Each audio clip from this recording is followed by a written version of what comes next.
Assalamualaikum warahmatullahi wabarakatuh. Selamat datang di Jagat Bercerita. Apa kabar? Semoga kalian semua selalu dalam keadaan sehat dan bahagia, ya. Sebelum lanjut, jangan lupa dukung kami dengan klik tombol subscribe dan komen hadir untuk absennya. Selamat menonton. Langit Bandung sore itu meredup, memayungi hiruk-pikuk jalanan Cikutra yang tak pernah tidur. Lampu-lampu jalan mulai menyala, memecah kegelapan yang merayap perlahan.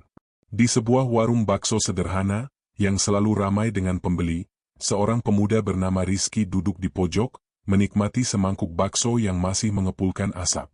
Aroma gurih kuah kaldu sapi berbaur dengan semerbak uap yang naik dari bakso-bakso bulat, menggugah selera siapapun yang menghirupnya. Rizky menyantap hidangan favoritnya dengan lahap. Satu persatu bakso di dalam mangkuk berpindah ke mulutnya, diikuti mie kuning dan tahu bakso yang lembut. Namun, di antara potongan-potongan bakso dan mie yang berlimpah, pandangan matanya menangkap sesuatu yang ganjil. Sebuah benda tipis berwarna biru, melilit di salah satu bakso. Awalnya, Rizky mengira itu hanya sehelai benang dari karung beras atau kain lep. Dia mencoba menariknya dengan sumpit, tetapi benang itu menempel kuat. Rasa penasarannya memuncak. Dia mengangkat bakso itu lebih dekat ke matanya, menyingkirkan mie dan tetelan di sekitarnya. Yang dilihatnya bukan benang biasa. Serat-seratnya tampak halus, mengilap, dan disusun secara presisi. Ada semacam kilau sintetis yang aneh, tidak seperti benang kain pada umumnya. Ada yang aneh, gumam Rizky dalam hati. Penglihatannya yang tajam menangkap detail-detail mikroskopis dari benang itu. Sebuah naluri aneh, yang selalu mendorongnya untuk mencari jawaban atas misteri-misteri kecil, mulai berbisik di benaknya. Tanpa ragu, dia mengambil sebuah kantung plastik kecil dari tasnya. Dengan hati-hati, dia mengambil bakso yang masih terlilit benang biru itu, lalu membungkusnya. Bakso sisanya tetap disantapnya hingga tandas, karena sayang kalau dibiarkan begitu saja. Setelah membayar, Rizky bergegas meninggalkan warung. Pikirannya melayang, dipenuhi spekulasi tentang apa sebenarnya benang itu. Mengapa bisa ada di dalam bakso? Mungkinkah itu hanya kecelakaan? Atau ada sesuatu yang lebih besar dari sekadar ketidaksengajaan? Tujuannya jelas, dia akan membawa sampel aneh itu ke tempat yang bisa memberikan jawaban. Rumah Sakit Hasan Sadikin, RSHS. Di sana, Rizky memiliki seorang kenalan yang bekerja di bagian forensik. Seorang kenalan yang dikenal sangat teliti dan profesional. Sepanjang perjalanan menuju rumah sakit, jalanan yang biasanya macet terasa lebih cepat dilaluinya. Jantung Rizky berdetak tak beraturan, bukan karena tegang, melainkan karena rasa penasaran yang tak tertahankan. Tiba di RSHS, dia langsung menuju gedung laboratorium forensik. Udara di dalam gedung itu terasa dingin dan steril, berbeda jauh dari suasana hangat di warung bakso tadi. Resepsionis mengarahkannya ke ruangan tempat Nabila bekerja. Ketika Rizky mengetuk pintu, Nabila sedang menunduk di atas mikroskop, menganalisis sampel DNA dari kasus kecelakaan lalu lintas. Wanita muda itu mengangkat kepalanya, tersenyum ramah melihat kedatangan Rizky. "Ada apa, Kaye?" "Tumben mampir," sapa Nabila. Rizky meletakkan kantung plastik berisi bakso di atas meja. "Aku nemu sesuatu yang aneh. Aku makan bakso di Cikutra, terus ada benang ini. Kayaknya bukan benang biasa." Nabila mengerutkan kening. Dia mengambil kantung itu, lalu menggeser isinya ke nampan stainless steel. Menggunakan pinset, dia mengambil benang biru yang melilit bakso. Kilatan metalik dari serat benang itu menarik perhatiannya. Nabila tahu, benang biasa tidak akan memiliki kilau seperti itu. Tanpa berkata-kata, dia memindahkannya ke kaca objek dan meletakkannya di bawah mikroskop. Hening. Hanya suara kipas pendingin dari mikroskop yang terdengar. Rizky berdiri di sampingnya, menunggu dengan sabar. Nabila mencondongkan tubuhnya, memutar tombol fokus dengan jari-jari rampingnya. Gambar di lensa mikroskop menjadi semakin jelas. Serat-seratnya tersusun rapi, dengan anyaman yang begitu presisi dan terstruktur. Tidak ada serabut yang terlepas, tidak ada kerusakan. Kilauan itu, yang semula hanya samar, kini terpancar jelas. Jantung Nabila berdebar kencang. Pengalaman bertahun-tahun di bidang forensik membuat pikirannya langsung beresonansi dengan temuan ini. Benang itu bukan serat tekstil, bukan serat alami. Itu benang bedah. Jenis yang digunakan untuk menjahit luka pasca operasi. Sebuah fakta yang memicu alarm bahaya di benaknya. Mengapa benang bedah bisa ada di dalam bakso? Apa artinya ini? Mungkinkah ada bahan yang tidak seharusnya ada di dalam makanan? Tanpa pikir panjang, Nabila mengangkat kepalanya, matanya menatap tajam ke arah Rizky. Raut wajahnya berubah serius. Kaye, ini bukan benang biasa. Ini benang bedah. Jenis yang biasa dipakai untuk operasi. Rizky terhenyak.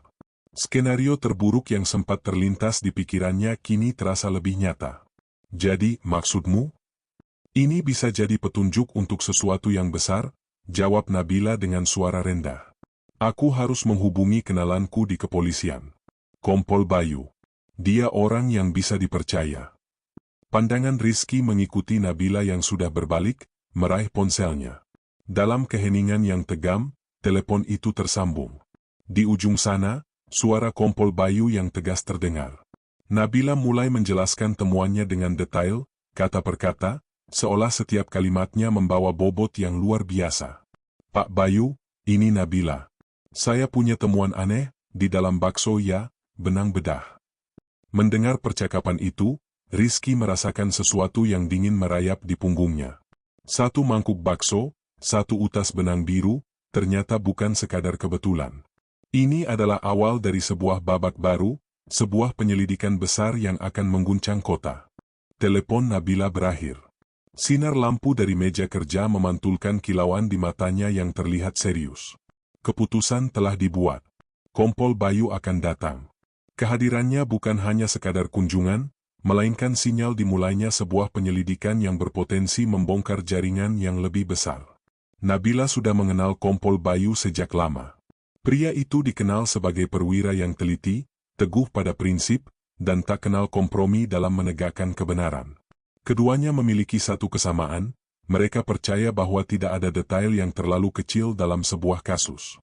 Tak lama kemudian, sebuah mobil hitam tanpa stiker dinas berhenti di depan lobi RSHS. Kompol Bayu keluar dari mobilnya, mengenakan kemeja batik yang rapi. Gerak-geriknya tenang namun penuh wibawa. Langkahnya mantap, memasuki gedung seolah telah akrab dengan lorong-lorong rumah sakit. Dia langsung menuju laboratorium forensik, di mana Nabila dan Rizky sudah menunggunya. Nabila, sapa Kompol Bayu dengan suara berat yang menenangkan. Pandangan matanya beralih ke Rizky, dan ini, Rizky? Ya, Pak. Saya yang menemukan benang itu, jawab Rizky, merasa sedikit gugup di hadapan sosok yang karismatik itu. Kompol Bayu mengangguk. Dia tidak banyak bicara. Matanya langsung tertuju pada nampan di meja Nabila, tempat benang biru itu tergeletak di samping sisa-sisa bakso yang sudah mengering. Nabila menjelaskan temuannya dengan detail. Dia menunjukkan benang itu di bawah mikroskop, menjelaskan karakteristiknya yang khas. Ini benang bedah, Pak. Namanya catgut, atau bisa juga benang sintetis, jelas Nabila. Biasanya dipakai untuk jahitan di dalam tubuh yang bisa diserap. Dibuat dengan steril, dan tentunya tidak boleh ada di bahan makanan. Kompol Bayu mendengarkan dengan saksama. Wajahnya yang tegas tak menunjukkan ekspresi, namun pikirannya bekerja keras. Bagaimana bisa ada di dalam bakso? Tanyanya, lebih kepada dirinya sendiri. Ini bukan masalah kebersihan, Nabila. Ini masalah sumber. Ada yang memasok bahan yang tidak seharusnya ada. Apa bakso ini dibuat sendiri atau dari pabrik? Menurut Ibu Mira, pemilik warung, semua bakso dibuat sendiri, Pak, jawab Rizky, mengingat percakapannya dengan pelayan warung saat itu. Begitu? Kita harus verifikasi, ujar Kompol Bayu. Dia berjalan mengelilingi ruangan, memikirkan langkah selanjutnya. Kalau ini benar-benar benang bedah, artinya ada koneksi ke dunia medis. Seseorang dengan akses ke bahan-bahan seperti ini, dan yang punya cara untuk memasukkannya ke dalam rantai pasok. Tapi kenapa? Apa motifnya? Nabila menyahut, motifnya bisa macam-macam, Pak. Mulai dari kecerobohan yang sangat fatal sampai sesuatu yang lebih gelap. Kita tidak bisa berspekulasi tanpa bukti. Kompol Bayu setuju. Betul. Kita tidak bisa menuduh tanpa dasar. Tapi kecurigaan sudah mengarah ke sana. Ini bukan insiden tunggal. Ada kemungkinan sindikat yang bekerja secara rahasia, memanfaatkan kelengahan para pedagang kecil. Pria itu kemudian menjelaskan rencana aksinya. Dia akan merancang operasi penyamaran. Timnya akan mendatangi warung bakso itu bukan sebagai polisi, melainkan sebagai pelanggan biasa. Tujuannya adalah membeli sampel lagi, memastikan bahwa insiden benang biru bukan kebetulan semata. Setelah itu, barulah tim akan melakukan penyegelan dan penutupan sementara warung sesuai SOP. Kita harus melakukannya dengan hati-hati, tanpa menimbulkan kegaduhan, kata Kompol Bayu. Yang paling penting, kita tidak ingin warung itu ditutup selamanya. Pemiliknya, Ibu Mirah, bisa saja tidak tahu apa-apa. Kita harus bersikap adil. Rizky dan Nabila mengangguk, menyadari betapa rumitnya situasi ini. Mereka tidak hanya berhadapan dengan sebuah insiden kecil, tetapi juga dengan kemungkinan adanya kejahatan terorganisir yang memanfaatkan ketidakpahaman masyarakat. Sikap Kompol Bayu yang tegas namun tetap menjunjung tinggi keadilan membuat mereka yakin bahwa kasus ini akan ditangani dengan benar. Rizky, terima kasih atas laporanmu, ucap Kompol Bayu. Tindakanmu ini bisa menyelamatkan banyak orang. Rizky hanya mengangguk. Dia merasa lega. Tanggung jawab yang semula terasa berat kini telah berpindah ke tangan yang tepat. Operasi penyamaran akan dimulai malam itu juga. Kota Bandung, yang kini diselimuti gelap, menyimpan rahasia di balik hiruk-pikuk kehidupannya. Dan sebuah mangkuk bakso telah menjadi pemicu untuk membongkar rahasia itu. Kisah ini baru saja dimulai. Malam itu, dinginnya udara Bandung menusuk hingga ke tulang. Jalan Cikutra masih ramai, namun suasana warung bakso yang sempat digerebek kini terasa berbeda. Ada keheningan yang canggung di antara pelanggan dan penjual. Sebuah tanda tanya besar menggantung di udara. Dari seberang jalan, di dalam sebuah mobil hitam yang tidak mencolok, Kompol Bayu bersama timnya memantau situasi. Di sampingnya, Aibtu Gani, seorang perwira yang dikenal cekatan, mengamati melalui kamera ponselnya. Mereka bukan lagi polisi yang sedang bertugas, melainkan 3 orang sipil yang hendak membeli bakso. Semuanya mengenakan pakaian kasual, jauh dari seragam dinas yang biasa mereka pakai. Rencana sudah matang. Kompol Bayu akan masuk lebih dulu, memesan bakso dan mengamati keadaan. Setelah itu, Gani akan menyusul, berpura-pura menjadi pelanggan yang tidak saling kenal. Tujuannya adalah memastikan bahwa sampel bakso yang ditemukan Rizky bukan kebetulan semata. Mereka harus menemukan bukti yang lebih kuat. Kompol Bayu melangkah keluar dari mobil, menyusuri trotoar yang basah oleh sisa hujan sore. Warung bakso itu, dengan papan namanya yang sederhana, menyajikan pemandangan yang biasa saja. Lampu-lampu bohlam yang digantungkan memberikan kesan hangat, dan aroma kuah bakso yang kental masih menggoda. Tidak ada yang aneh. Semua tampak normal. Kompol Bayu memilih meja di pojok, tempat Rizky duduk sebelumnya. Seorang pelayan wanita, yang wajahnya terlihat lelah, datang menghampirinya. Mau pesan apa, Pak? Tanyanya dengan nada datar. Bakso campur 1, es teh manis 1, jawab Kompol Bayu, suaranya pelan dan tenang. Sambil menunggu pesanan, matanya mengamati setiap sudut ruangan. Dia memperhatikan bagaimana Ibu Mirah, sang pemilik warung, sibuk melayani pembeli lain. Wanita paruh baya itu terlihat tulus, keringat membasahi pelipisnya saat dia menata pesanan. Raut wajahnya menunjukkan kelelahan, namun tidak ada jejak ketakutan atau kecemasan yang tersembunyi. Hal ini menguatkan dugaan awal, Ibu Mirah mungkin tidak tahu apa-apa. Tak lama kemudian, pesanan Kompol Bayu datang. Sebuah mangkuk bakso mengepulkan asap. Dia mengambil sendok, mengaduk isinya dengan perlahan. Bakso, mie, tahu bakso, dan irisan daging tersusun rapi. Benar-benar hidangan yang menggugah selera. Di saat yang sama, Aibtu Gani masuk. Dia duduk di meja yang berbeda, memesan menu yang sama. Kompol Bayu mulai menyantap bakso. Setiap gigitan terasa normal, kuahnya gurih, baksonya kenyal. Tetapi nalurinya tidak mengizinkannya untuk menikmati hidangan itu sepenuhnya. Matanya terus mencari, memindai setiap bakso di dalam mangkuknya, berharap menemukan seutas benang biru yang sama. Namun, nihil. Tidak ada benang aneh di mangkuknya. Ketika mangkuknya hampir kosong, dia melirik ke arah Gani. Pria itu tampak sibuk dengan ponselnya, tetapi matanya memberikan sinyal. Sebuah kerutan di dahinya mengisyaratkan bahwa dia juga tidak menemukan apa-apa. Jantung Kompol Bayu berdebar. Apakah temuan Rizky hanya kebetulan? Tiba-tiba, seorang pelayan lain membawa semangkuk bakso yang baru dihidangkan. Saat melintas, pelayan itu tergelincir. Mangkuk bakso itu terlempar. Bakso dan mie berserakan di lantai. Di antara genangan kuah, Kompol Bayu melihatnya. Sebuah benda tipis, berkilau, berwarna biru. Instingnya bergerak cepat. "Maaf, apa saya boleh bantu bersihkan?" tanyanya kepada pelayan yang panik. "Tidak, Pak, tidak usah," jawab pelayan itu. "Tidak apa-apa, saya juga mau bantu."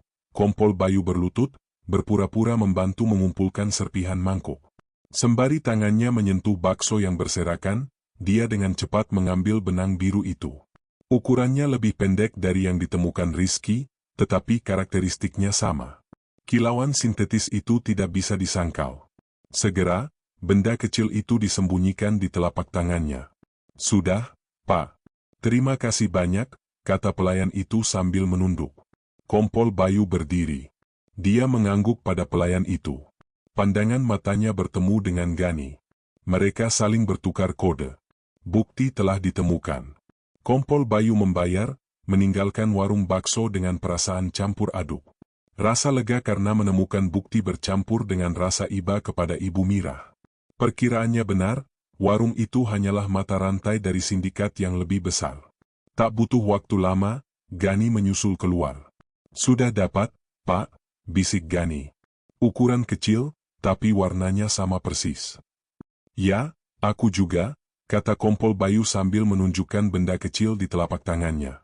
"Kita sudah punya cukup bukti. Sekarang saatnya." Mereka kembali ke mobil. Kompol Bayu mengeluarkan HT-nya. "Tim 1, masuk. Penyegelan warung bakso di Cikutra. Sesuai SOP, tanpa keributan. Minta Ibu Mirah datang ke kantor untuk dimintai keterangan. Tidak ada penahanan, cuma wawancara." Suara di seberang HT membalas, "Siap, Pak." Dalam hitungan menit, 2 mobil polisi datang. Namun, mobil-mobil itu berhenti agak jauh dari warung. Petugas-petugas yang diturunkan juga tidak berseragam lengkap, hanya mengenakan jaket polisi yang tidak terlalu mencolok. Mereka berjalan santai, mendekati warung. Salah satu petugas, seorang wanita, langsung menghampiri Ibu Mirah. "Selamat malam, Ibu. Kami dari kepolisian. Kami mohon maaf, tapi kami harus menyegel warung Ibu sementara waktu. Ada temuan yang harus kami selidiki," kata petugas itu dengan suara lembut. Ibu Mirah terkejut. "Ada apa, Bu? Saya tidak salah apa-apa." "Kami tahu, Ibu. Ini bukan kesalahan Ibu. Kami hanya butuh kerjasama. Ada hal-hal yang perlu kami pastikan. Ibu bisa ikut kami ke kantor, kita bicara di sana," jelas petugas itu. Suasana warung yang semula tenang kini berubah tegang. Pelanggan mulai berbisik-bisik, menatap dengan penasaran. Kompol Bayu menyaksikan dari jauh. Dia melihat betapa bingungnya Ibu Mirah. Kompol Bayu yakin, wanita itu tidak tahu apa-apa. Penyegelan warung dilakukan dengan cepat. Sebuah garis kuning bertuliskan, "Garis polisi," terpasang di pintu. Pelanggan yang kebingungan diarahkan untuk meninggalkan tempat. Sebuah tim forensik mini masuk ke dalam, mengambil sampel dari sisa bahan baku di dapur, dan memeriksa setiap sudut ruangan. Malam itu, warung bakso di Cikutra yang biasanya ramai, kini menjadi saksi bisu dari sebuah misteri yang perlahan terkuak. Nabila, yang menerima sampel baru itu di laboratorium, mengonfirmasi apa yang sudah mereka duga. Benang itu identik. Bukan kebetulan.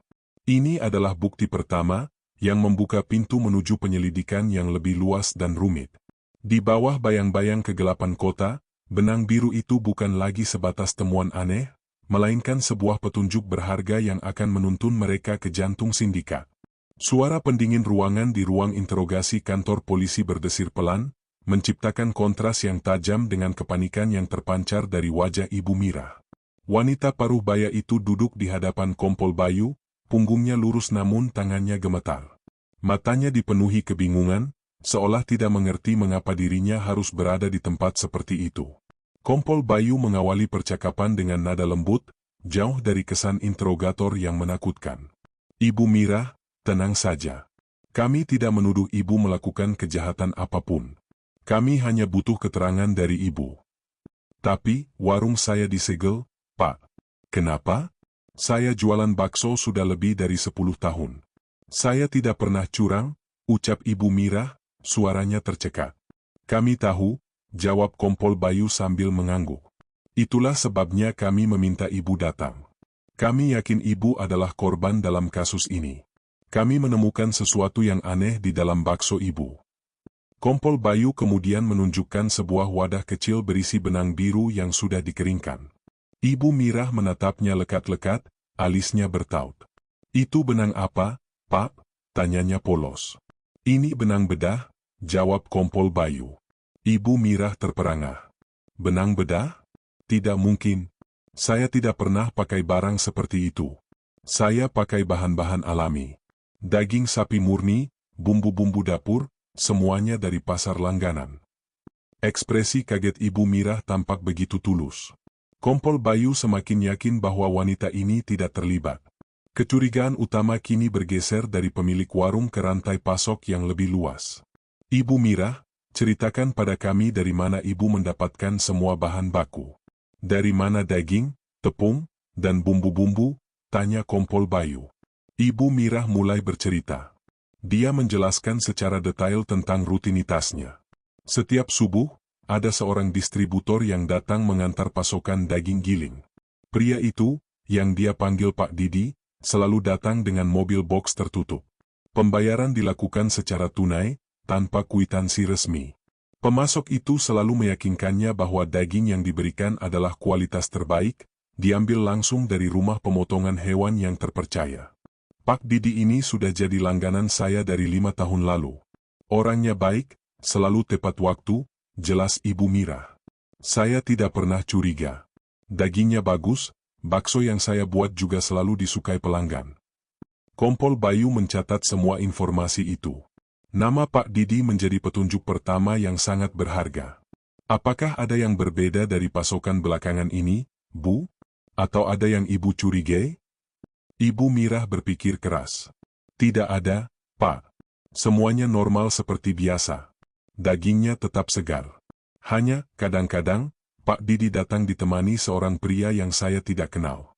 Pria itu selalu mengenakan jas laboratorium putih, tapi saya tidak pernah melihat wajahnya dengan jelas. Selalu menutupi wajahnya dengan topi dan masker. Raut wajah Kompol Bayu berubah serius. Pria berjas laboratorium putih.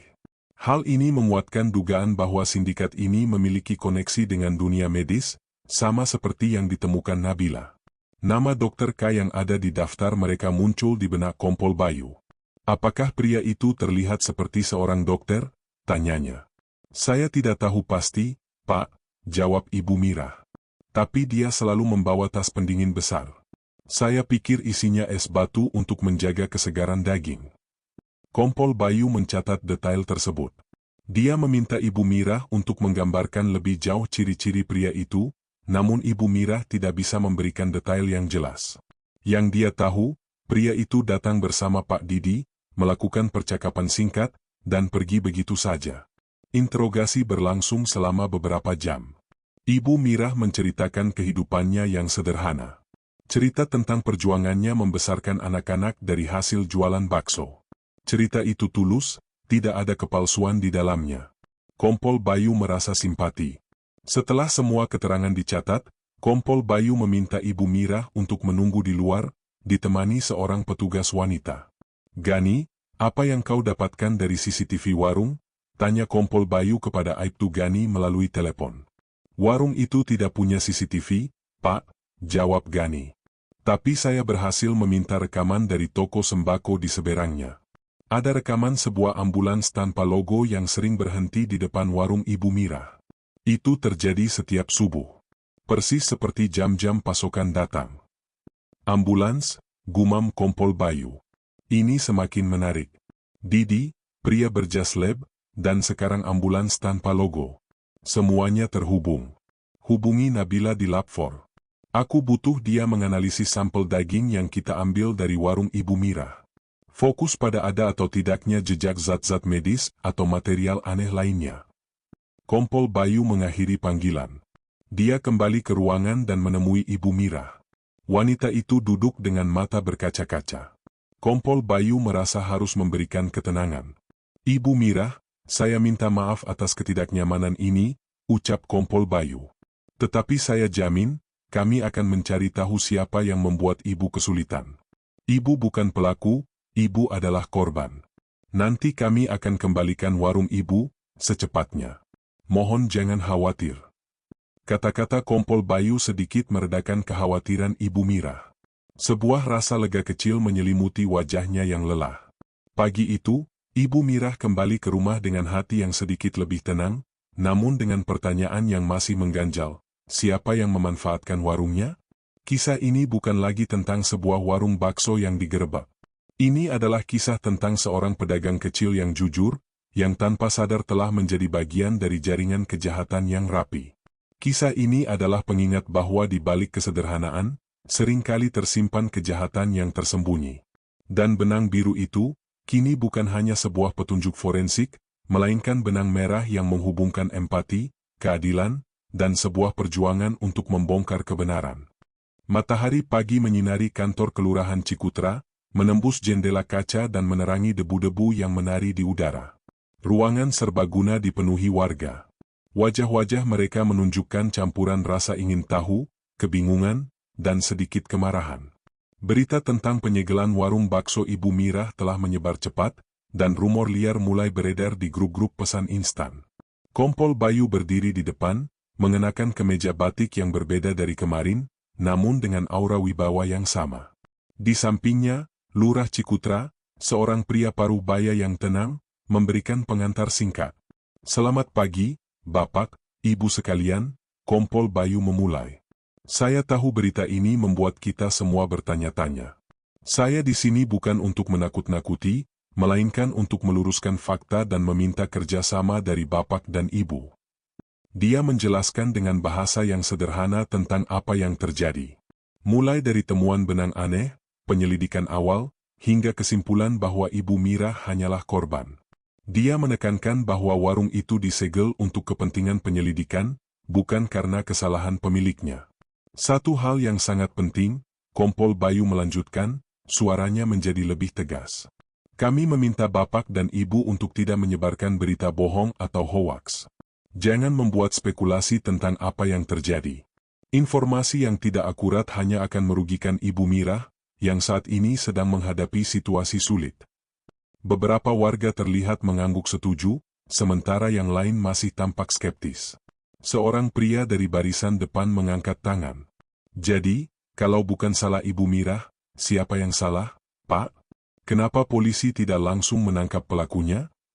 Pelakunya sedang kami kejar, jawab Kompol Bayu dengan sabar. Jaringan ini sangat rapi. Mereka menggunakan cara-cara yang sulit dilacak. Itulah mengapa kami membutuhkan bantuan Bapak dan Ibu. Kemudian, Kompol Bayu memperkenalkan inisiatif yang akan menjadi kunci dalam penyelidikan mereka, edukasi CCTV dan dashcam. Kita hidup di era digital. Setiap kamera di sekitar kita bisa menjadi mata-mata yang tak terduga, jelasnya. Apakah di rumah atau toko Bapak dan Ibu ada CCTV? Atau mungkin ada yang memasang dashcam di mobilnya? Dia menunjukkan beberapa contoh rekaman CCTV dari kasus-kasus lain, di mana detail kecil yang terekam kamera menjadi petunjuk krusial. Ambil contoh kasus ini. Perekaman CCTV dari warung di seberang warung bakso Ibu Mira, meski kualitasnya tidak sempurna, sudah memberi kami petunjuk penting, sebuah ambulans tanpa logo. Kompol Bayu menjelaskan tentang ambulans misterius yang selalu datang subuh hari, saat pasokan daging diantar. Informasi ini sangat berharga. Tapi kami butuh lebih banyak. Jika Bapak dan Ibu memiliki rekaman CCTV atau dashcam dari area Cikutra, terutama di waktu subuh, mohon berikan kepada kami. Tidak ada detail yang terlalu kecil. Bahkan rekaman yang buram sekalipun bisa membantu. Warga mulai berbisik-bisik, menimbang-nimbang. Beberapa dari mereka tampaknya mulai menyadari pentingnya peran mereka. Mereka bukan lagi sekadar penonton, melainkan bagian dari solusi. Kompol Bayu juga memberikan nomor telepon khusus yang bisa dihubungi untuk memberikan informasi. Nomor ini aman, hanya tim kami yang akan mengaksesnya. Kerahasiaan identitas bapak dan ibu akan kami jamin. Seorang wanita muda mengangkat tangan. Bagaimana kalau kita tidak punya rekaman, Pak? Apa yang bisa kami lakukan? Laporkan setiap hal yang mencurigakan, jawab Kompol Bayu. Mungkin bapak dan ibu melihat ada kendaraan yang tidak biasa, orang asing yang sering mondar-mandir, atau hal-hal lain yang terasa janggal. Setiap laporan, sekecil apapun, akan kami tindak lanjuti. Pertemuan itu berakhir dengan tepuk tangan dari sebagian besar warga. Atmosfer yang semula tegang kini berubah menjadi rasa persatuan. Kompol Bayu berhasil mengubah keraguan dan kemarahan menjadi sebuah misi bersama. Misi untuk melindungi lingkungan mereka dari kejahatan, dan membantu seorang pedagang kecil yang tidak bersalah. Di luar gedung kelurahan, beberapa warga menghampiri Kompol Bayu. Seorang pria tua, yang memegang tongkat, berkata, "Saya punya CCTV, Pak. Kualitasnya mungkin tidak bagus, tapi merekam jalanan depan rumah saya. Saya akan coba cek nanti malam." "Terima kasih banyak, Bapak," Kompol Bayu membalas dengan senyum tulus. Seorang wanita lain menimpali, "Saya akan bilang ke tetangga-tetangga saya. Kami semua mau bantu Ibu Mirah. Beliau orang baik." Kompol Bayu menyadari bahwa kekuatan terbesar dalam penyelidikan ini bukanlah teknologi atau alat canggih, melainkan empati dan kerja sama masyarakat. Kisah ini bukan lagi sekadar kasus polisi. Ini adalah kisah tentang sebuah komunitas yang bangkit, melawan hoaks, dan bersama-sama mencari keadilan. Dan di balik semua itu, ada sebuah ambulans tanpa logo, yang kini menjadi target utama, menunggu untuk diungkap rahasianya. Di ruang rapat yang dipenuhi layar monitor dan peta digital, Kompol Bayu berdiri di depan timnya. Suasana tegang dan fokus. Sejak pertemuan dengan warga, informasi mulai mengalir masuk, seolah membuka keran yang mampet. Rekaman demi rekaman, dari berbagai sudut jalanan Cikutra, terkumpul. Meskipun kualitasnya beragam, dari buram hingga cukup jelas, satu pola berulang secara konsisten. "Lihat ini," kata Kompol Bayu, menunjuk ke sebuah video buram yang diambil dari kamera dashboard sebuah taksi daring. Video itu direkam pada pukul 4.30 subuh, beberapa hari sebelum warung disegel. Sebuah kendaraan putih, mirip ambulans, terlihat berhenti di depan warung bakso Ibu Mirah. Kendaraan itu tidak memiliki stiker atau logo rumah sakit, sebuah anomali yang mencurigakan. Dan ini, lanjutnya, memutar rekaman lain dari CCTV sebuah toko kelontong. Kali ini, gambarnya lebih jelas. Ambulans itu kembali muncul, berhenti sejenak, lalu melaju pergi. Tidak ada aktivitas yang terekam dengan jelas, namun kedatangan dan keberadaan kendaraan itu pada jam-jam yang sama, beberapa kali dalam seminggu, adalah petunjuk yang terlalu kuat untuk diabaikan. Semua rekaman menunjuk ke kendaraan yang sama, kata Kompol Bayu. Ambulans tanpa logo. Pemasok Ibu Mirah, Pak Didi, datang subuh hari. Dan ambulans ini juga muncul di jam yang sama. Ini bukan kebetulan. Aibtu Gani maju ke depan, menunjuk sebuah peta digital di layar. "Kami sudah melacak rute yang mungkin diambil ambulans ini. Dari rekaman CCTV di beberapa persimpangan, kendaraan ini selalu masuk dari arah Jalan Riau, lalu berbelok ke Cikutra. Setelah selesai, mobil itu tidak pernah kembali ke arah yang sama. Rutenya selalu mengarah ke timur, menuju Bundaran Cibiru." Gani menjelaskan bahwa setelah Bundaran Cibiru, jejak visual menjadi samar. "CCTV di daerah itu jarang, Pak. Tapi kami punya satu petunjuk lagi." Gani memperbesar peta, menampilkan sebuah area di Cimahi Selatan. Seorang saksi mata, pemilik warung kopi di pinggir jalan, melaporkan sering melihat ambulans yang sama melintas.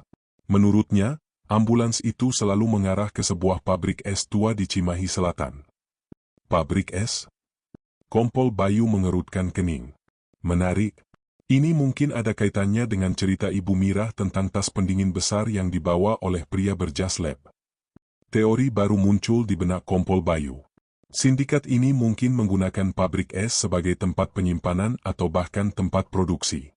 Es Cimahi, yang disebutkan dalam buku catatan rahasia bisa jadi bukan merujuk pada es biasa, melainkan sebuah kode untuk pengiriman ilegal.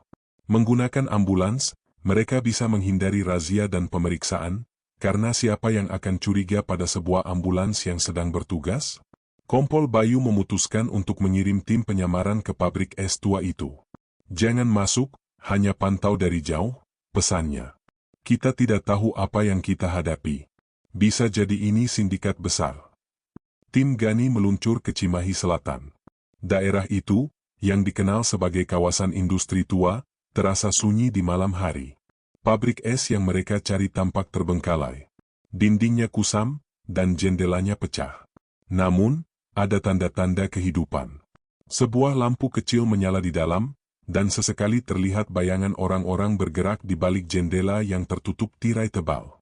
Mereka pasti beroperasi di malam hari, bisik Gani kepada timnya melalui alat komunikasi. Seperti kata saksi mata. Mereka menunggu. Dinginnya malam menusuk hingga ke dalam mobil. Sekitar pukul 3, sebuah ambulans tanpa logo muncul. Ambulans itu berhenti di depan gerbang pabrik es. Pria berjas laboratorium yang disebutkan Ibu Mirah terlihat turun dari mobil.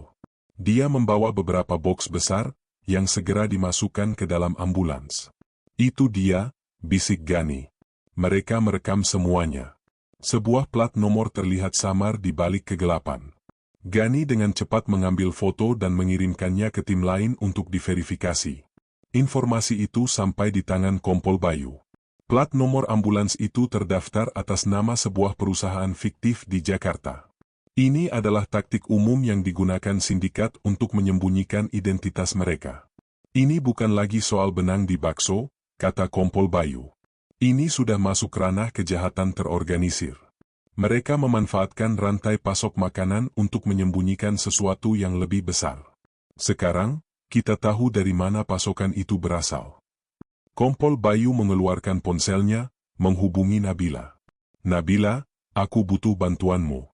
Aku ingin kau menganalisis sampel air, es, dan sisa bahan baku yang ada di sekitar pabrik es itu. Cari jejak zat-zat aneh. Aku curiga ini bukan hanya soal bahan-bahan medis. Nabila, yang sudah menunggu panggilan itu, segera merespons. Siap, Pak. Saya akan siapkan tim. Kita akan periksa sampai ke molekul-molekulnya. Di balik layar monitor, jejak ambulans tanpa logo, pabrik es tua, dan benang bedah yang awalnya dianggap sepele, kini membentuk sebuah pola yang mengerikan. Kompol Bayu tahu, ini hanyalah permulaan.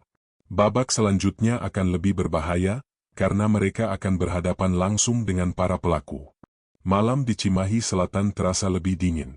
Di depan pabrik es tua yang terbengkalai, Aibtu Gani dan timnya bersembunyi di dalam sebuah van yang tidak mencolok. Hujan gerimis tipis mulai turun, menambah kesan muram pada bangunan usang itu. Di dalam pabrik, kegiatan sindikat terlihat jelas. Lampu temaram yang menembus jendela kaca yang kotor memperlihatkan siluet beberapa pria yang sibuk memuat dan menurunkan barang. Mereka baru saja menurunkan beberapa boks, bisik Gani kepada Kompol Bayu melalui alat komunikasi. Bentuknya kotak pendingin. Mirip yang Ibu Mirah sebutkan. Tetap di posisi. Jangan bergerak. Aku tidak ingin ada yang tahu kita di sana, perintah Kompol Bayu. Tiba-tiba, seorang pria keluar dari pabrik. Tangannya memegang sebuah buku catatan kecil. Dia terlihat berbicara dengan sopir ambulans. Gani mengambil kamera dengan lensa tele. Tangan pria itu memegang buku catatan dengan erat. Kamera Gani berkedip, mengambil beberapa foto. Aku berhasil memotret buku catatannya.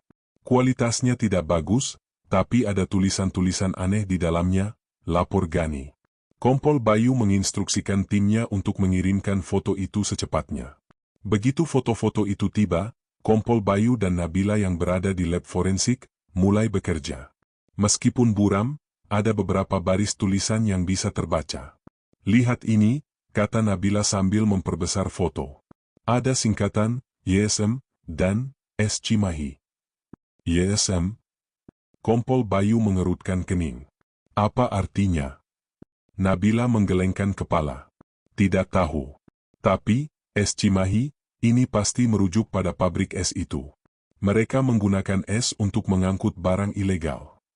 Penyelidikan mendalam terhadap foto-foto itu terus dilakukan. Dengan bantuan teknologi forensik, Nabila berhasil memulihkan beberapa halaman lain dari buku catatan yang buram. Halaman-halaman itu berisi kode-kode yang terlihat seperti daftar pengiriman, lengkap dengan waktu dan jumlah box. Yang paling mencolok adalah sebuah catatan, YSM, yang satu masih. Kompol Bayu terhenyak. Yang satu masih? Itu artinya masih ada satu box yang belum dikirim. Itu adalah sisa dari pengiriman mereka, gumamnya. Naluri polisi membisikinya bahwa ini adalah kesempatan emas. Box yang tersisa itu pasti berisi barang bukti. Tim, dengarkan, perintah Kompol Bayu melalui HT. Aku butuh kalian untuk segera bergerak. Lacak ambulans itu. Tangkap sebelum pengiriman terakhir dilakukan. Tapi hati-hati, mereka bersenjata dan berbahaya. Pastikan tidak ada korban sipil. Gani dan timnya segera mengejar ambulans itu. Dengan bantuan sistem GPS yang tersembunyi di beberapa titik kota, mereka bisa melacak pergerakan ambulans. Mobil itu melaju kencang, menembus dinginnya malam. Rutenya kembali ke timur, menuju Bundaran Cibiru. Ambulans itu menuju Bundaran Cibiru, lapor Gani. Mereka pasti akan melakukan transaksi di sana. Di saat yang sama, Kompol Bayu menghubungi tim lain. Siapkan barikade di Bundaran Cibiru. Pastikan tidak ada mobil yang bisa lewat. Kita harus menghentikan mereka di sana. Aksi kejar angan terjadi di jalanan kota yang sepi. Ambulans itu melaju dengan kecepatan tinggi, mencoba menghindari kejaran polisi. Namun, tim Kompol Bayu sudah siap. Ketika ambulans itu mendekati Bundaran Cibiru, sebuah barikade dari mobil polisi sudah menutup jalan. Sopir ambulans itu panik. Dia berusaha memutar balik, namun mobil Gani sudah memblokir jalannya. Ambulans itu terjebak, terperangkap di antara mobil-mobil polisi. Pintu ambulans terbuka. Seorang pria berjas laboratorium putih melompat keluar, mencoba melarikan diri. Namun, Kompol Bayu dan timnya sudah siaga. Dalam hitungan detik, pria itu berhasil diringkus. Di dalam ambulans, mereka menemukan 3 box bersegel. Box-box itu ditaruh di dalam wadah berisi es. Kompol Bayu dan timnya menyita box-box itu dan segera membawanya ke laboratorium forensik. Nabila menunggu dengan sabar. Dia tahu, isi dari box-box itu akan menjadi kunci untuk membongkar seluruh jaringan sindikat ini. Di saat yang sama, sebuah penggerebekan di pabrik es tua di Cimahi Selatan dilakukan. Tim Kompol Bayu berhasil menemukan gudang tempat sindikat itu beroperasi. Di sana, mereka menemukan lebih banyak box, serta peralatan-peralatan aneh yang mencurigakan. Di balik sebuah lemari tua, mereka menemukan sebuah buku catatan yang lebih tebal. Kali ini, isinya tidak lagi buram. Semuanya tercatat dengan jelas. Ada daftar nama, bisik Gani kepada Kompol Bayu melalui telepon. Termasuk nama Pak Didi dan Dr. K. Kompol Bayu tersenyum. Akhirnya, teka-teki itu mulai terpecahkan. Benang biru itu telah menuntun mereka ke sebuah jaringan yang besar dan berbahaya. Sebuah mangkuk bakso telah memicu penyelidikan yang akan mengguncang kota. Dan di balik semua itu, ada sebuah kode rahasia, sebuah rute tersembunyi, dan seorang pemilik warung bakso yang jujur, yang tanpa sadar telah menjadi korban. Malam itu, dinginnya udara Bandung seolah menjadi saksi bisu dari drama yang tengah berlangsung. Jalan-jalan sepi, lampu-lampu jalan memancarkan cahaya kekuningan yang muram. Di Bundaran Cibiru, yang biasanya ramai, kini tegang. Mobil-mobil polisi tanpa stiker dinas berbaris rapi di sisi jalan, menciptakan barikade yang tak terlihat. Aibtu Gani dan timnya bersembunyi di dalam van, menunggu. Ambulans itu semakin dekat, bisik Gani kepada Kompol Bayu melalui alat komunikasi. Suaranya terdengar tegam, namun penuh antisipasi. Di layar monitor di dalam van, titik merah yang mewakili ambulans bergerak cepat, menuju titik pertemuan yang telah ditentukan. Kompol Bayu mendengarkan dari markas. Di depannya, layar-layar besar menampilkan siaran langsung dari kamera-kamera tersembunyi. Jantungnya berdebar kencang. Ini adalah momen krusial. Jika mereka berhasil menghentikan ambulans itu, mereka akan memiliki bukti yang tak terbantahkan. Jika gagal, sindikat itu akan lolos, dan perjuangan mereka akan sia-sia. Ingat, kata Kompol Bayu, suaranya tegas. Utamakan keselamatan. Jangan sampai ada yang terluka, terutama warga sipil. Lakukan sesuai prosedur. Di bundaran Cibiru, ambulans tanpa logo itu muncul dari kegelapan. Mobil melaju dengan kecepatan tinggi, seolah tak peduli dengan jalanan yang sepi. Begitu melewati tikungan terakhir, sopir ambulans itu terkejut. Di depannya, barikade mobil polisi sudah terpasang rapi, menutup seluruh jalur. Lampu mobil polisi menyala secara bersamaan, memecah kegelapan malam. Sopir ambulans itu membanting setir, mencoba memutar balik. Namun, di belakangnya, van yang dikendarai Gani sudah memblokir jalur. Ambulans itu terjebak, terperangkap seperti tikus di dalam perangkap. Keluar dari mobil, angkat tangan, teriak Gani melalui pengeras suara. Pintu ambulans terbuka. 2 orang pria melompat keluar. Salah satunya adalah pria yang pernah dilihat Gani di pabrik es, pria berjas laboratorium putih. Wajahnya tertutup masker dan topi, tetapi matanya memancarkan kepanikan. "Serahkan diri kalian," teriak Gani. Sopir ambulans itu menyerah, mengangkat tangannya. Namun, pria berjas lab itu tidak. Dia berlari, mencoba melarikan diri ke semak-semak. Kompol Bayu yang memantau dari jauh, langsung memberikan perintah. "Kejar dia. Jangan biarkan dia lolos." Tim Gani mengejar pria itu. Hujan gerimis yang turun membuat tanah licin.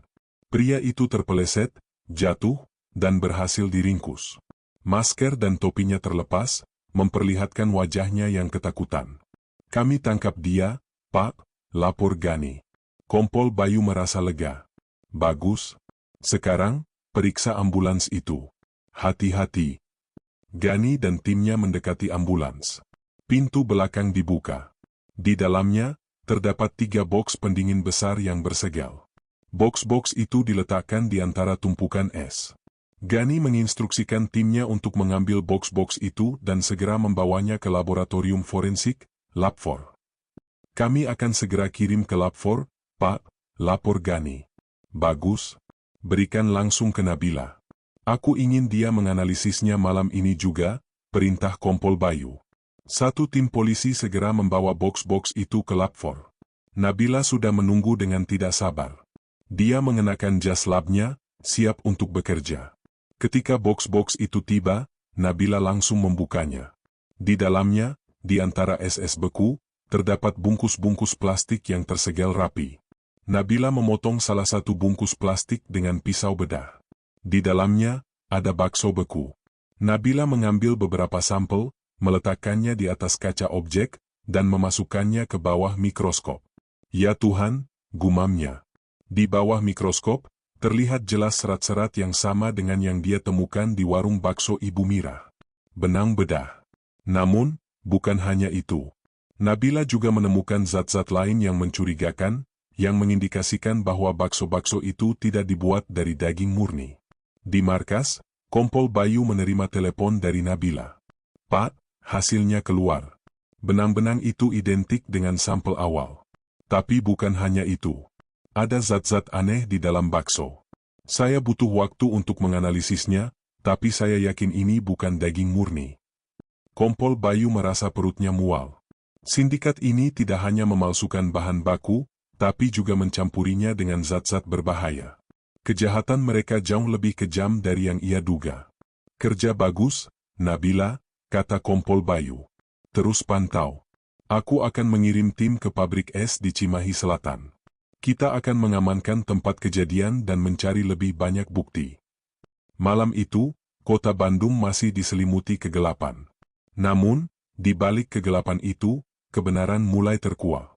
Sebuah ambulans tanpa logo, 3 boks bersegel, dan benang bedah yang awalnya terlihat sepele, kini telah menjadi bukti kunci yang akan menjebloskan para pelaku ke penjara.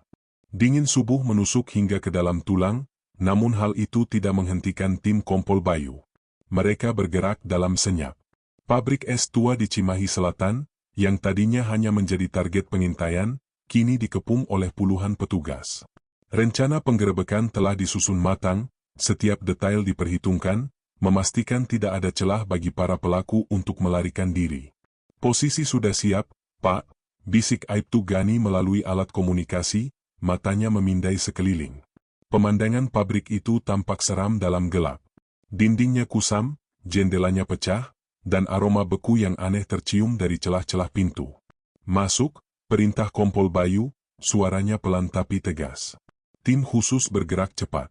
Pintu gerbang pabrik didobrak. Para petugas langsung menyebar, mengamankan setiap sudut gudang. Di dalam, suasana berantakan. Tumpukan boks pendingin, mesin-mesin tua yang berkarat, dan bau amis yang menyengat memenuhi udara. Ini dia tempatnya, gumam Gani. Di salah satu sudut, sebuah meja reot berdiri.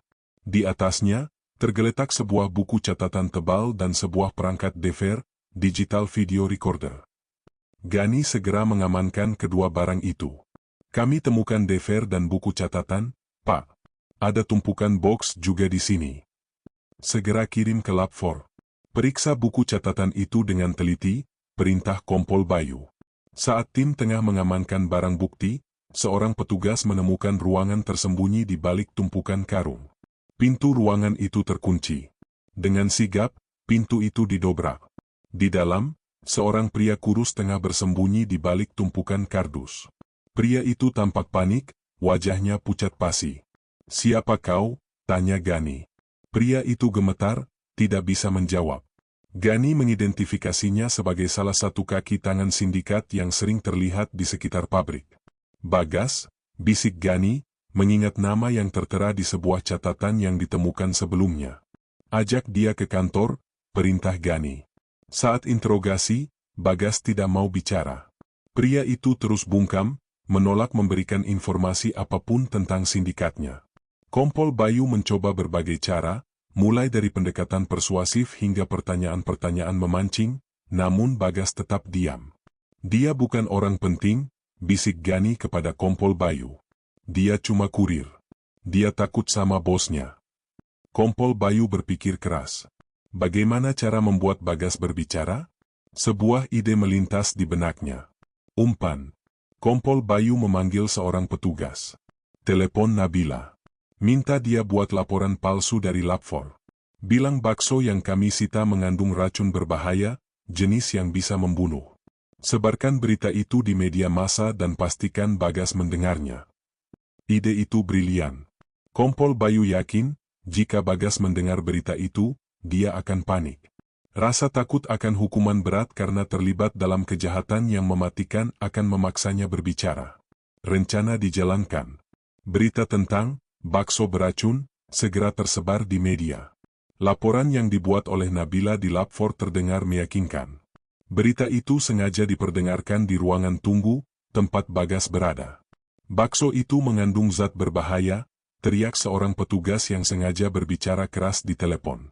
"Bisa membunuh siapa saja yang memakannya." Bagas mendengar percakapan itu. Wajahnya semakin pucat. Keringat dingin membasahi dahinya. Dia tahu, bakso yang dia antar bukanlah bakso biasa. Tapi dia tidak pernah menyangka isinya adalah racun.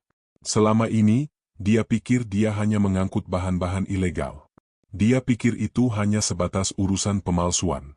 Tapi ini adalah pembunuhan. Rasa takut menguasai dirinya. Bagas panik. Dia bangkit dari tempat duduknya, berlari ke arah Kompol Bayu. "Tunggu, Pak. Saya akan bicara. Saya akan ceritakan semuanya. Saya tidak mau dipenjara seumur hidup." Kompol Bayu tersenyum tipis. Umpan itu berhasil. Bagas mulai berbicara. "Bukan saya yang bikin racunnya, Pak. Saya cuma kurir. Semua itu ide Dr. K." Nama Dr. K kembali disebut. Kali ini, langsung dari mulut salah satu pelaku. Bagas menceritakan bagaimana ia disewa oleh Dr. K untuk mengangkut box-box berisi bakso palsu. Dia tidak pernah tahu apa isinya. Yang dia tahu, bakso-bakso itu dicampur dengan bahan-bahan aneh. Dia juga menceritakan bagaimana Dr. K selalu mengenakan jas lab dan masker, dan dia tidak pernah tahu identitas aslinya. Semua catatan ada di buku yang Bapak sita. Catatan itu berisi nama-nama pedagang dan kode pengiriman, jelas Bagas. Kompol Bayu dan timnya langsung mengecek buku catatan yang disita. Di sana, mereka menemukan daftar nama-nama pedagang yang menjadi korban sindikat itu. Dan di salah satu halaman, tertulis nama Ibu Mirah. Kini, semua teka-teki mulai terpecahkan. Benang biru itu, ambulans tanpa logo, pabrik es tua, dan buku catatan rahasia. Semua petunjuk itu mengarah pada satu nama, Dr. K. Sebuah nama yang akan segera menjadi fokus utama penyelidikan. Dan sebuah mangkuk bakso yang awalnya terlihat sepele, kini telah menjadi pemicu untuk membongkar sindikat yang kejam dan licik. Malam di laboratorium forensik Rumah Sakit Hasan Sadikin terasa dingin dan senyap. Hanya suara mesin-mesin analisis yang berdengung pelan, menemani kerja Nabila yang tak kenal lelah. Di mejanya, berbagai sampel tergeletak, bakso beku dari boks sitaan, potongan daging giling yang diambil dari warung Ibu Mirah, dan tentu saja, seutas benang biru yang menjadi awal segalanya. Pak Bayu, hasilnya sudah keluar, Nabila berkata melalui telepon. Suaranya terdengar serius, penuh dengan penemuan penting. Benang yang ditemukan Rizky dan benang dari boks sitaan itu identik. Itu adalah benang bedah jenis polydiosanone. Bagaimana dengan sampel dagingnya? Tanya Kompol Bayu, suaranya dipenuhi ketegangan. Ini yang paling mengejutkan, Nabila melanjutkan. Sampel daging dari warung Ibu Mirah, yang kami ambil langsung, murni daging sapi. Tidak ada kontaminasi. Tidak ada zat aneh. Ini berarti, bahan baku yang dia beli dan gunakan, setidaknya untuk hari itu, adalah produk yang sah dan aman. Kompol Bayu menghela napas lega. Jadi, Ibu Mirah benar-benar tidak tahu apa-apa. Dia tidak terlibat. Betul, Pak. Bakso yang dia jual saat itu adalah bakso yang dibuat dengan jujur, tegas Nabila. Namun, sampel bakso dari boks sitaan, ceritanya berbeda. Hasil analisis menunjukkan bakso itu dicampur dengan bahan-bahan non-hewan, bahkan ada jejak-jejak material sintetis yang sangat halus. Ini yang membuat bakso itu terasa aneh dan mungkin berbahaya jika dikonsumsi dalam jumlah banyak. Lalu, bagaimana dengan benang bedahnya? Tanya Kompol Bayu. Benang itu hanya ditemukan di sebagian bakso, Pak. Bukan di semua bakso, jawab Nabila. Sindikat ini sangat rapi. Mereka sengaja mencampur bakso palsu dengan bakso asli untuk mengelabui pedagang. Benang-benang itu mungkin tidak sengaja tercampur saat proses produksi, atau bisa jadi sengaja sebagai tanda untuk pengirim dan penerima. Hanya mereka yang tahu apa artinya. Kompol Bayu merenung. Semua petunjuk ini mengarah pada satu kesimpulan, Ibu Mirah adalah korban. Jaringan kejahatan ini memanfaatkan ketidaktahuan pedagang kecil, menyusupkan produk ilegal mereka ke dalam rantai pasok yang sah. Dengan menipu pedagang seperti Ibu Mirah, mereka bisa menyebarkan produk palsu tanpa menimbulkan kecurigaan. Kami akan membersihkan nama Ibu Mirah, Kompol Bayu bertekad. Dan kita akan temukan Dr. K. Penemuan itu bukan hanya melegakan, tetapi juga memperluas ruang lingkup penyelidikan. Kasus ini kini tidak lagi hanya tentang warung bakso, tetapi tentang sindikat yang jauh lebih besar, yang mungkin mengincar pedagang kecil di seluruh kota. Nama Dr. K menjadi titik fokus utama, dalang di balik semua ini. Kompol Bayu memanggil timnya. Dia memberikan instruksi baru. Fokus kita sekarang adalah Dr. K. Bagas sudah memberikan nama. Kita harus mencari tahu siapa Dr. K ini sebenarnya. Dia punya akses ke benang bedah, dia menguasai ilmu kimia, dan dia menjalankan sindikat ini. Cari semua dokter di Bandung dengan nama K, persempit pencarian ke dokter yang memiliki klinik di sekitar area Cimahi dan Cikutra. Cek rekam jejak keuangan mereka, koneksi, dan setiap detail yang mencurigakan. Pencarian pun dimulai. Tim Kompol Bayu bekerja siang dan malam, memeriksa data-data rumah sakit, asosiasi dokter, dan catatan keuangan. Seiring berjalannya waktu, satu nama mulai menonjol. Seorang dokter bedah yang memiliki klinik pribadi di pinggiran Cimahi, dengan rekam jejak yang bersih namun gaya hidup yang tidak sesuai dengan penghasilannya. Dia adalah Dr. Kresna. Kompol Bayu segera memerintahkan tim untuk melakukan pengintaian terhadap Dr. Kresna. Pengamatan dari jarak jauh menunjukkan bahwa pria itu sering datang dan pergi dari kliniknya pada waktu yang tidak lazim. Mobil yang digunakannya pun berbeda-beda setiap harinya. Gerak-geriknya penuh kewaspadaan. Nabila, di labnya, juga berhasil membuat terobosan. Analisis DNA dari benang bedah yang ditemukan di bakso tidak menunjukkan DNA manusia. Namun, ada jejak DNA binatang yang tidak biasa. Ini, DNA kambing, Pak, Nabila melaporkan dengan suara kaget. Benang bedah jenis catgut memang terbuat dari usus kambing. Tapi, DNA yang ini, gennya sudah dimanipulasi. Kompol Bayu terhenyak. Manipulasi genetik? Kejahatan ini jauh lebih canggih dari yang dia duga. Ini bukan hanya masalah pemalsuan, tetapi juga eksperimen ilegal. Semua bukti mengarah pada satu orang, Dr. Kresna. Dia adalah ahli bedah yang juga seorang ilmuwan gila, yang memanipulasi bahan-bahan medis untuk keuntungan pribadinya. Dia adalah dalang di balik sindikat ini. Dan satu mangkuk bakso dari sebuah warung kecil di Cikutra telah menjadi awal dari akhir karir kriminalnya. Pagi di markas kepolisian terasa tegang. Setelah pencarian yang intensif, Dr. Kresna berhasil diringkus di kliniknya sendiri. Penangkapan itu tidak mudah. Dokter itu melawan, mencoba menghancurkan beberapa barang bukti, namun tim Kompol Bayu lebih sigap. Kini, pria itu duduk di ruang interogasi, wajahnya yang angkuh kini tampak lelah dan penuh kekalahan. Kompol Bayu duduk di hadapannya, tatapan matanya tajam. Dr. Kresna, kami punya semua bukti. DNA di benang bedah, rekaman CCTV, buku catatan yang disita dari gudang, dan pengakuan dari kurirmu, Bagas. Ceritakan semuanya, dan kami akan pertimbangkan kerjasamamu. Dr. Kresna tertawa sinis. Kalian pikir kalian menang? Ini bukan apa-apa. Saya hanya bagian kecil dari rantai yang jauh lebih besar. Kompol Bayu tidak terpancing. Kami tahu Anda adalah dalang dari sindikat ini. Anda memanipulasi bahan-bahan medis untuk membuat bakso palsu. Anda membahayakan nyawa orang lain demi keuntungan. Dr. Kresna menghela napas, kekalahannya tampak nyata. Dia mulai berbicara, suaranya pelan. Awalnya, saya hanya ingin mencari jalan keluar. Utang saya menumpuk. Saya melihat banyak dokter yang sukses dengan cara ilegal. Lalu saya punya ide. Pria itu menjelaskan bahwa dia memanfaatkan posisinya sebagai dokter bedah untuk mendapatkan akses ke bahan-bahan medis yang seharusnya hanya digunakan di rumah sakit. Dia menemukan bahwa benang bedah yang terbuat dari usus kambing, catgut, bisa dimanipulasi secara genetik untuk menghasilkan serat yang lebih kuat dan murah. Dia menggunakannya untuk membuat produk yang dapat dicampur dengan bahan-bahan lain, seperti bakso. Saya mencampur benang itu dengan bahan-bahan lain. Tepung, perasa, dan sedikit daging.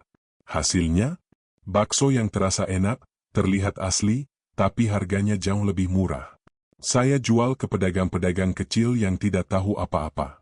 Mereka senang, karena bisa dapat untung lebih besar, jelas Dr. Kresna.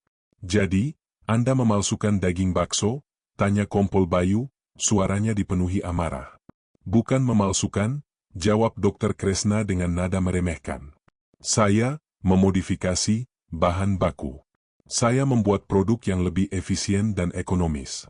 Saya hanyalah seorang ilmuwan yang mencoba berinovasi. Kompol Bayu menatapnya dengan tajam. Inovasi yang membahayakan nyawa orang lain.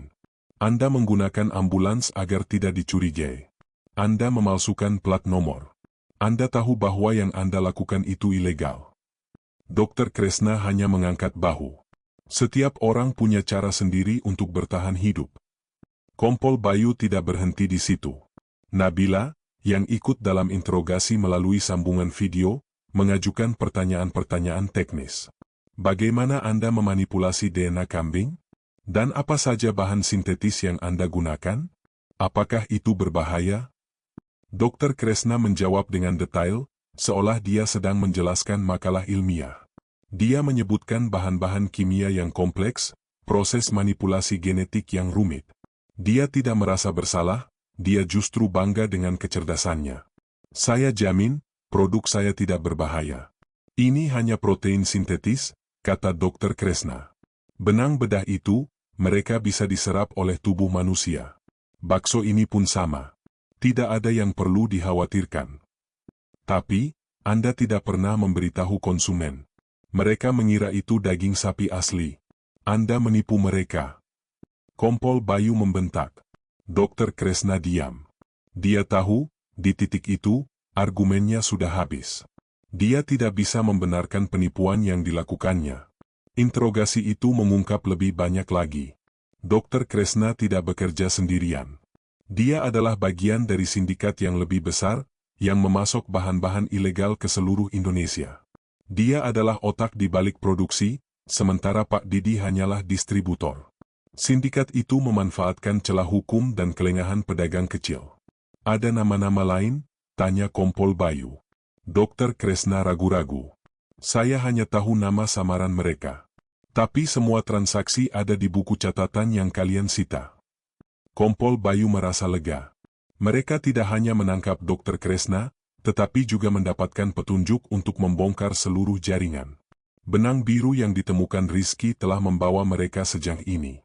Penyelidikan melebar ke tingkat nasional. Nama-nama yang ditemukan di buku catatan Dr. Kresna, dari berbagai kota, diserahkan kepada tim investigasi.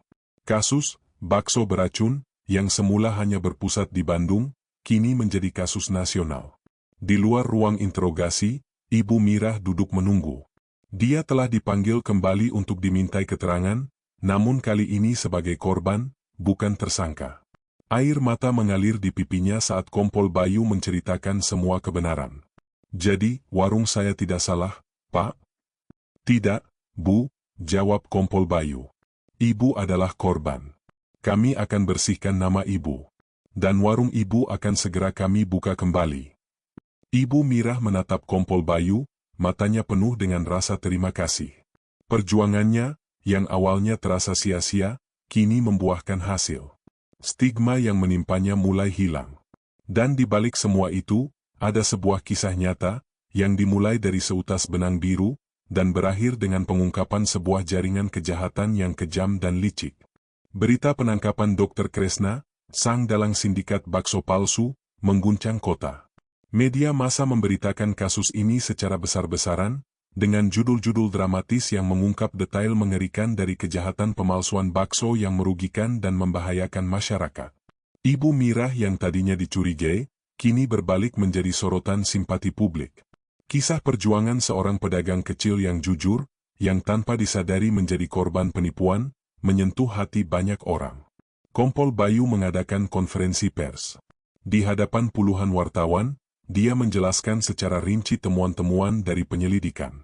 Mulai dari seutas benang bedah yang ditemukan oleh Rizky, kecurigaan Nabila, hingga penggerebekan di pabrik es tua di Cimahi.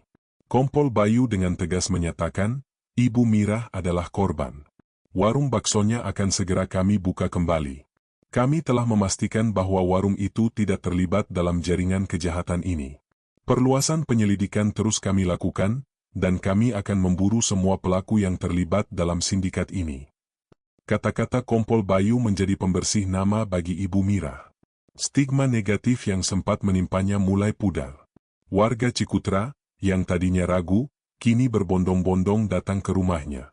Mereka menyampaikan permintaan maaf, memberikan dukungan moral, dan berjanji akan menjadi pelanggan setia setelah warungnya buka kembali. Ibu Mirah, kami tidak tahu apa-apa.